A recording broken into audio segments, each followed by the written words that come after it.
Hello everyone, this is Jyotsna and welcome back to my channel English Flow, and we are going to learn today modal verbs can.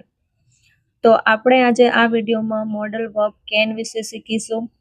તો તમે English speaking જો કરી રહ્યા હોય, શીખી રહ્યા હોય કે તમે કોમ્પિટિટિવ એક્ઝામની તૈયારી કરી રહ્યા હોય તો મોડલ વર્બ શીખવા ખૂબ જરૂરી છે.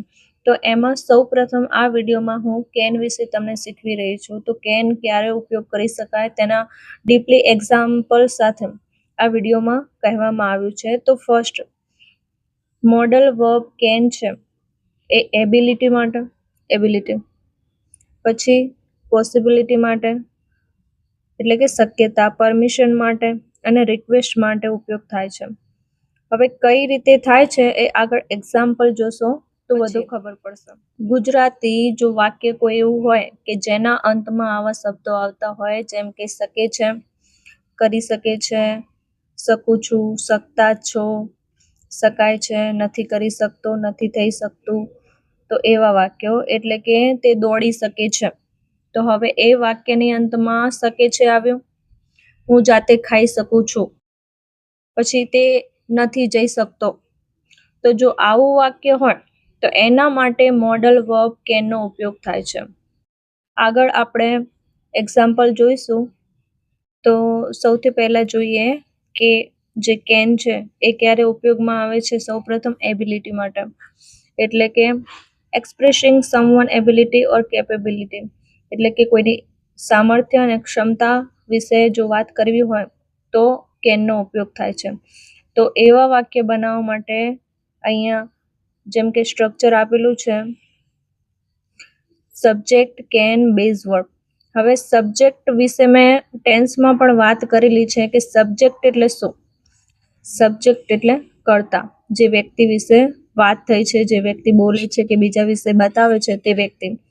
જેમ કે હું છું તો હું સબ્જેક્ટ થઈ ગઈ. પછી તે આવે છે તો તે વ્યક્તિ જે કર્તા છે તે એ સબ્જેક્ટ થઈ ગયું. પછી શું લેવાનું છે? કેન લેવાનું છે. પછી બેઝ વર્બ એટલે કે જે વર્બ આવે, ક્રિયાપદ. વર્બ એટલે ક્રિયાપદ, જેમ કે ખાઈએ છે, પીએ છે, જે હોય. તો સૌપ્રથમ એક્ઝામ્પલ છે આઈ કેન સ્પીક ઇંગ્લિશ. તો એ કઈ રીતે બન્યું છે?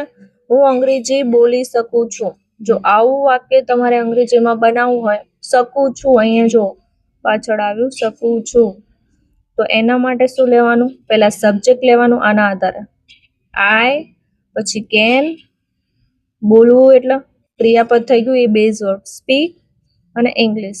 તો આ રીતે વાક્ય થઈ ગયું આપણું.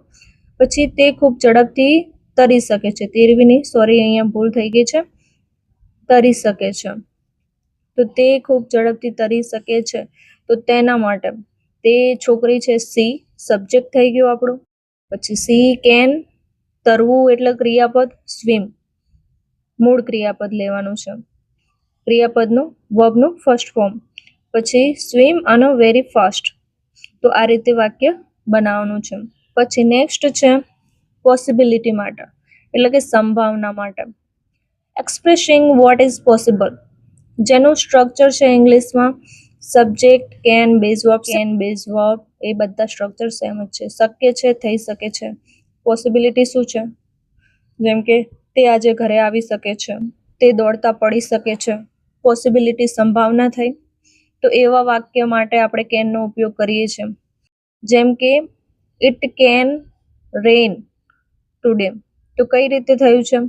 આજે વરસાદ પડી શકે છે, તો ઇટ કેન રેન ટુડે. આ પ્રમાણે બનાવ્યું. પછી જો તમે મહેનત કરશો તો સફળ થઈ શકો છો, you can succeed if you work hard. તો આ સંભાવના છે. પછી નેક્સ્ટ આવે છે પરમિશન માટે, grating or asking for permission. તો એ પણ સેમ જ સ્ટ્રક્ચર છે. શું હું તમારી પેન લઈ શકું? તો આ પરમિશન, પરવાનગી થઈ. તો કેન આઈ બોરો એટલે લેવું, your pen, can I borrow your pen. પછી હવે તમે જઈ શકો છો, તો યુ કેન લીવ નાઉ. તો આ રીતે તમારે યાદ રાખવાનું છે કે કેન શા માટે ઉપયોગ થાય છે. એબિલિટી માટે, પછી પોસિબિલિટી માટે, પરમિશન માટે, અને નેક્સ્ટ છે રિક્વેસ્ટ માટે. મેકિંગ પોલાઇટ રિક્વેસ્ટ, તો જેમ કે આપણે કોઈને વિનંતી કરતા હોઈએ, તમે મને મદદ કરી શકો છો, કેન યુ હેલ્પ મી. પછી શું હું અહીં બેસી શકું છું, કેન આઈ સીટ હિયર. તો આ માટે. તો રિક્વેસ્ટ માટે આપણે વિનંતી કરીએ છીએ કોઈને, તો કેન પહેલા ફર્સ્ટ આવશે, પછી સબ્જેક્ટ આવશે, અને પછી બેઝ વર્બ એટલે ક્રિયાપદનું મૂળ રૂપ. આ રીતે. પછી નેક્સ્ટ આવે છે ક્વેશ્ચન માટે. શું તે ક્રિકેટ રમી શકે છે? Can he play cricket? આ પણ ક્વેશ્ચન, જે પ્રશ્નાર્થ વાક્ય હોય એમાં તો કેન છે એ ફર્સ્ટ જ આવે, પછી સબ્જેક્ટ આવે અને બેઝ વર્બ આવે. પછી શું તેઓ અમારા સાથે આવી શકે છે? કેન દે, તેઓ એટલે they come with us, can they come with us. તો આ રીતે વાક્ય બનાવવાનું છે. પછી નેક્સ્ટ આ મોસ્ટ આઈએમપી છે. આવા ક્વેશ્ચન એક્ઝામમાં બહુ વાર પૂછાય છે, જેમ કે કન્ડિશનલ સેન્ટેન્સીસ એટલે કે શરતી વાક્ય. If you study hard you can pass. જો તમે મહેનત કરો તો તમે પાસ થઈ શકો છો. If you study hard you can pass. તો આ રીતે પણ આવે છે. પછી જો વરસાદ બંધ થાય તો તમે બહાર જઈ શક જો વરસાદ બંધ થાય તો અમે બહાર જઈ શકીએ. If it stop raining we can go outside. તો આ માટે પણ ઉપયોગ થાય છે. પછી ફ્યુચર પોસિબિલિટી વિથ કેન, ભવિષ્યની સંભાવના માટે. તમે કાલે અમારી મુલાકાત લઈ શકો છો.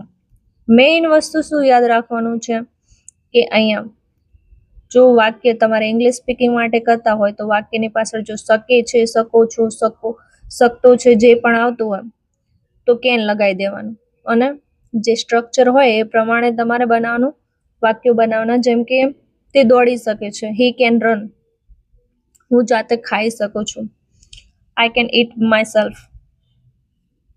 તો આ રીતે. તે કોઈ પણ દિવસે થઈ શકે છે. It can happen any days, any day. તો આ રીતે વાક્ય બને છે. તો ઓકે ગાઈસ, જો તમે હજુ સુધી મારા ટેન્સના વિડીયો ન જોયા હોય તો જોઈ લેજો. And please like, subscribe and share. જો તમે મને સબસ્ક્રાઇબ કરશો, લાઇક કરશો, શેર કરશો તો આવા બીજા વિડીયો હું બનાવી શકીશ. ઓકે, તો thank you for watching my video.